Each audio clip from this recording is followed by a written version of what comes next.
bets. Oh, that's a steal of a deal. It's a good darn deal that'll make you squeal for real. Neil? My name's not Neil. I know, but it rhymes. Listen to Harry and make your best bet on the football at BetVictor. 18 plus, opt in and bet on any football marketing at odds of evens or greater. No cash out, 7-day expiry. Terms and conditions apply. Gambleaware.org. At EDF, we don't just encourage you to use less electricity, we actually reward you for it. That's why, when you use less during peak times on weekdays, we give you free electricity on Sundays.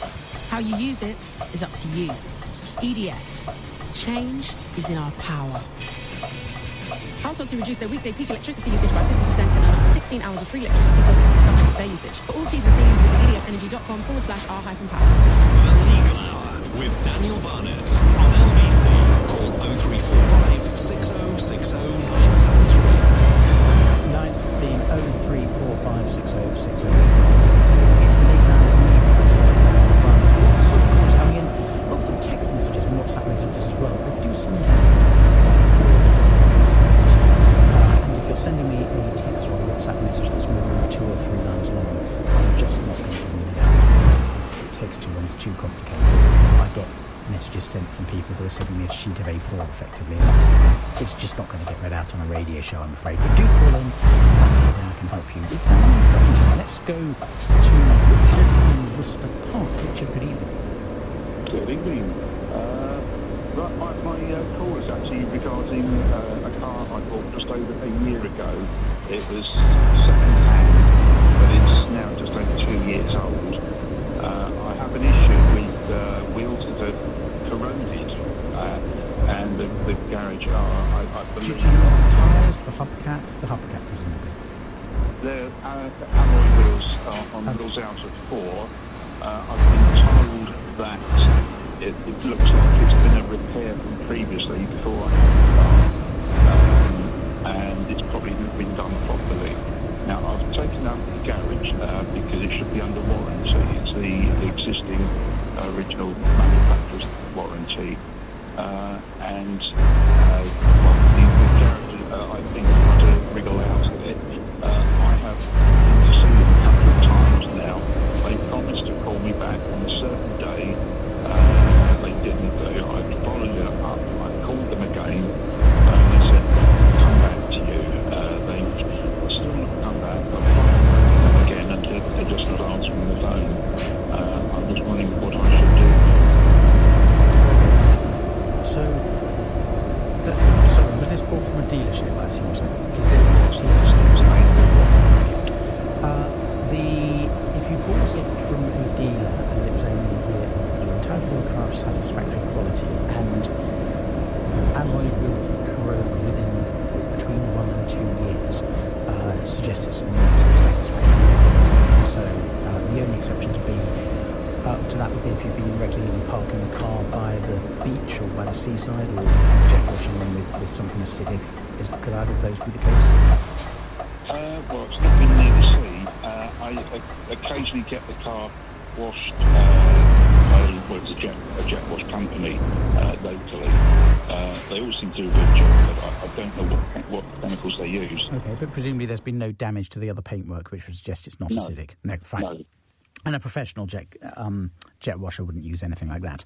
So what you need to do is go back to the dealer, say, look, the wheels are in a state, I want you to sort it. Because not only do you have the manufacturer's warranty, but you also have the right to bring a claim against the dealer.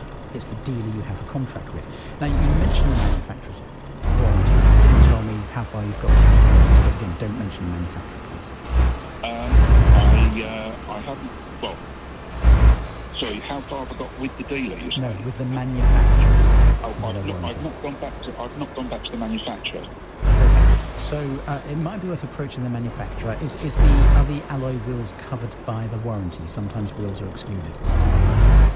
That's one thing I haven't checked. I would have imagined they would be, but maybe it's worth checking. It's worth checking.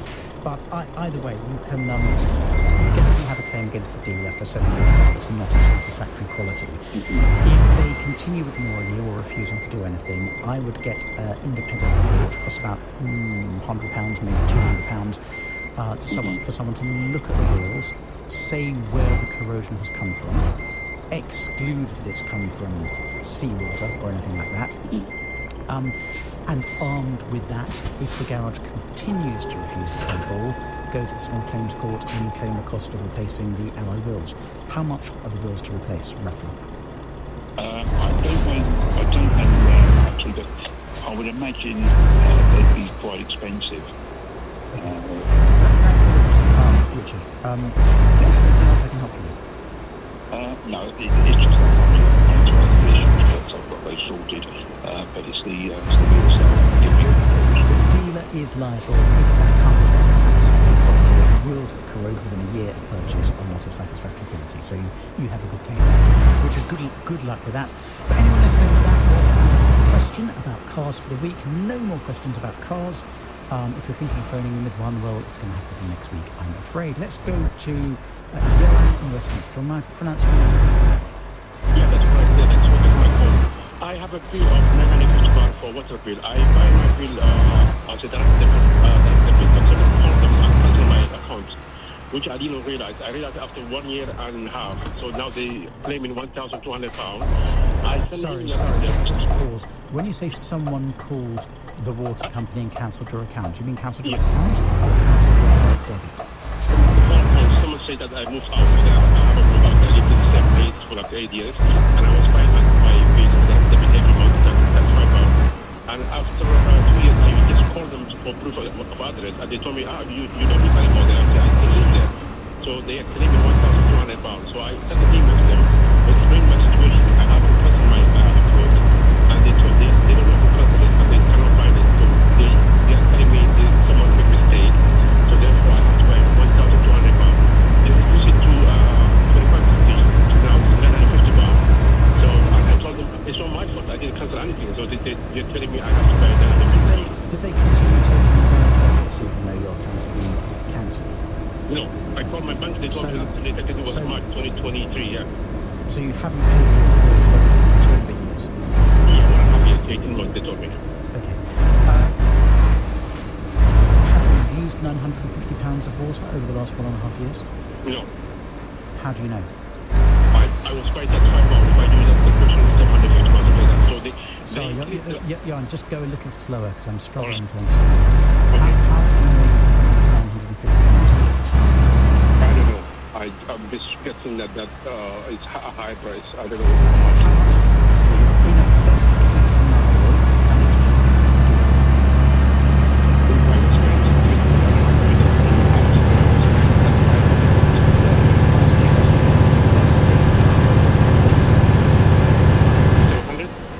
£100 for 18 months of water usage? Come on.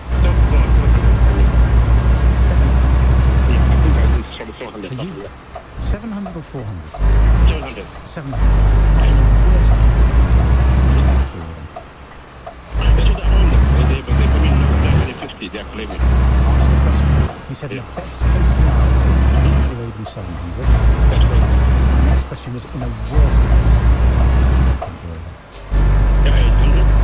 So you think you owe them between 700 and 800?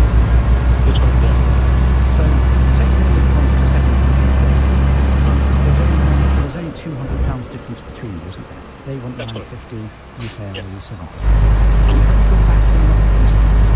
No, I haven't offered anything to us. My question is, do I have to pay or they have right to collect that money? That was my question. I was trying to fight. I'm surprised they haven't sent bills to the occupier because they'll know water's been used. If they think you moved out, have you not received bills addressed to the occupier in the last 18 months? No. Really? Yeah, there's no name. They were telling that water bill for my flat, but there's no name on the bottom, so I've been authorizing for the occupier. Okay, so we have received bills and so I'm guessing it came in an envelope with the water company's name on it. It wasn't my name. So it was just top floor flat C or whatever they call it, but there was no name. It's a leaseholder of top floor. And you live on the top floor? That's correct, yeah. So it's obviously addressed to you? Without my name? No. Okay, go and pay the money, don't be foolish. Simon from Dover. Simon, go ahead. Hi there. I just keep it very short. Me and my wife, we cut contact with my in-laws about 5 years ago. We had a daughter, and basically they want to have access to her. We obviously don't want that. They have sent a letter through a mediation company or organization, whatever it is. They want basically to sit down with us to talk to see how they can have access to my daughter. We both don't want this. We just want to know legally, do they have any rights? From my research, I don't believe they do, but I just wanted to get some advice. Simon, I'm really sorry. I don't practice on family law, and I don't take questions on family law because it's too important for me to use sort of out-of-date or general legal knowledge.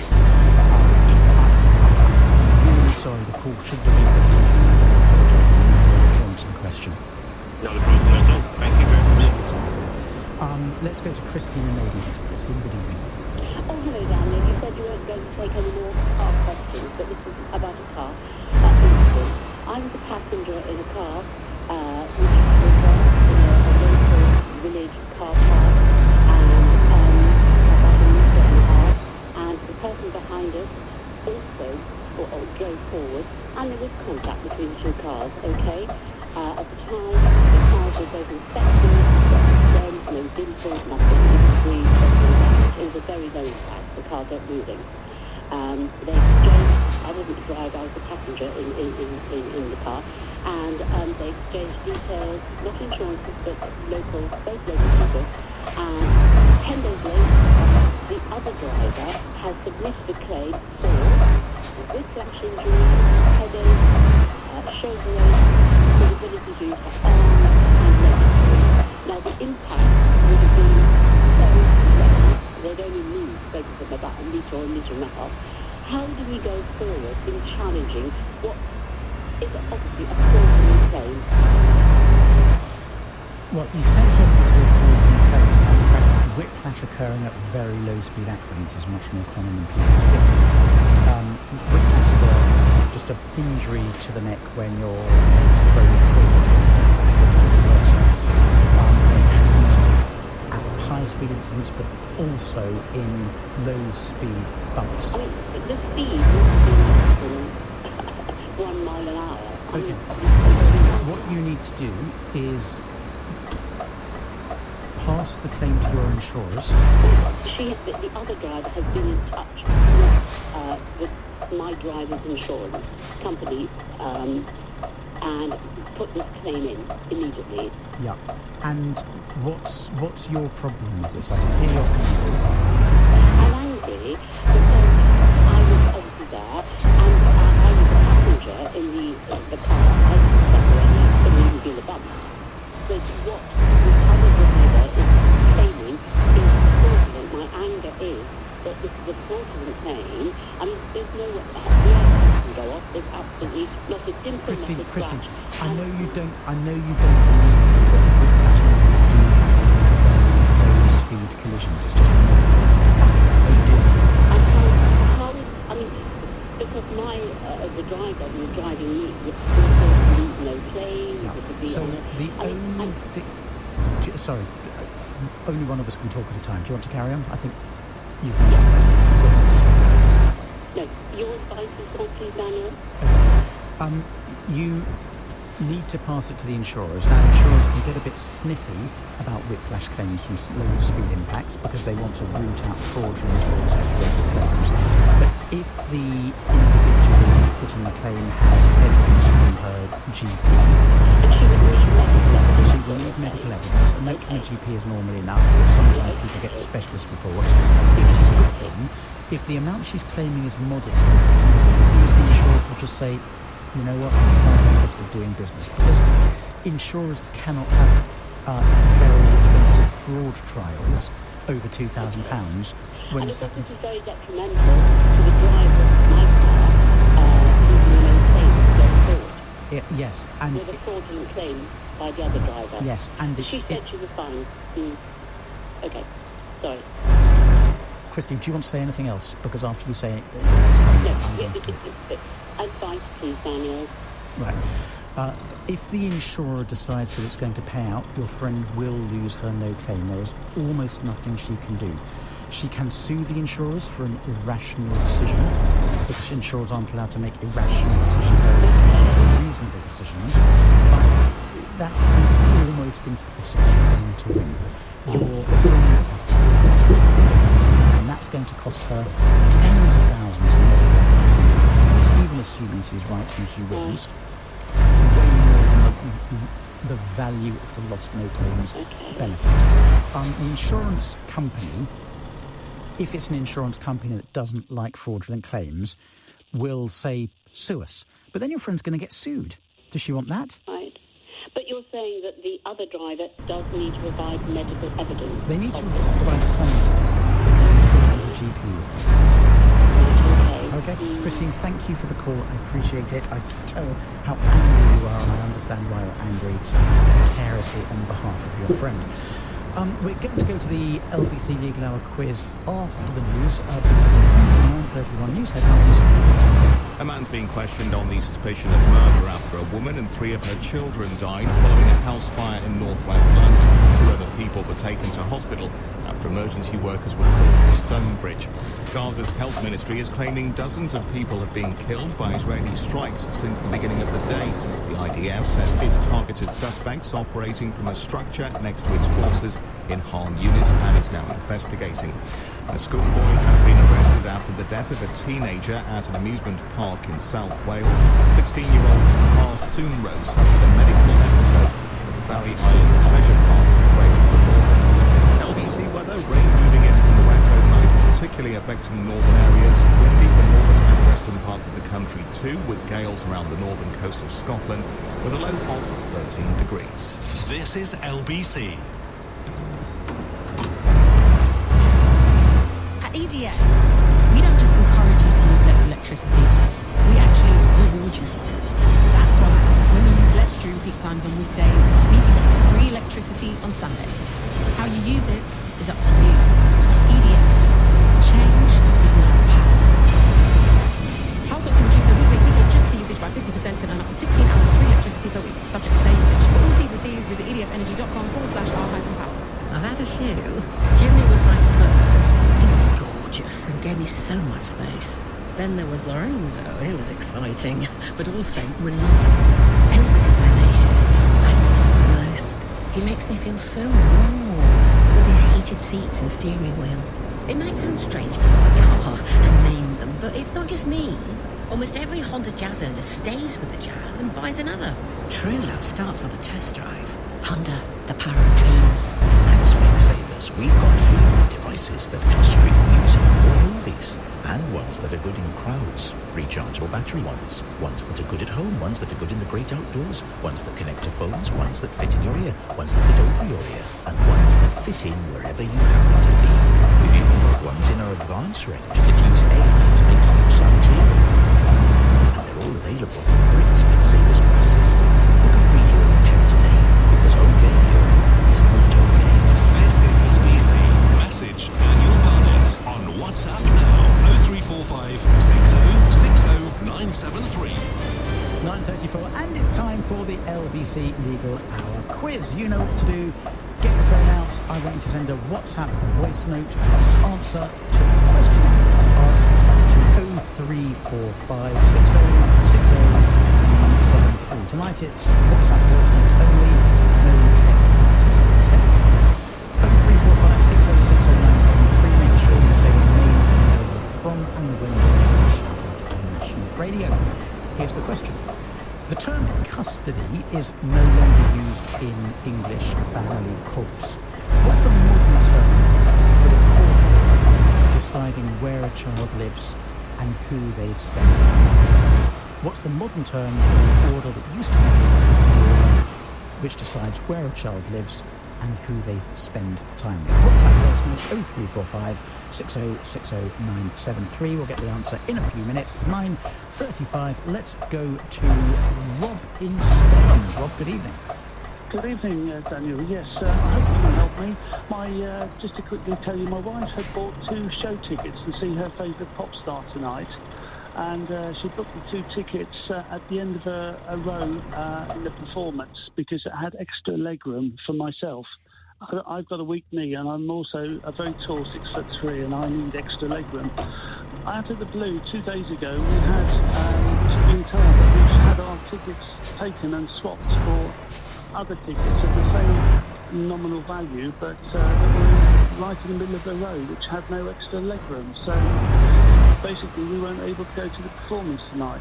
We tried to get in contact with the ticket provider to explain that the tickets are no good to us that they gave us, because whilst they might be the same value, they don't provide the extra legroom that we booked when we were able to choose our seats. Okay. They've not taken any notice. Did you complain immediately about it? Yes. And what did they say? Well, she got through to one of these online chatbots because they provided no telephone number, and the chatbot said that, well, it's the same tickets but with a different value, and we argued, well, it's no good to us because they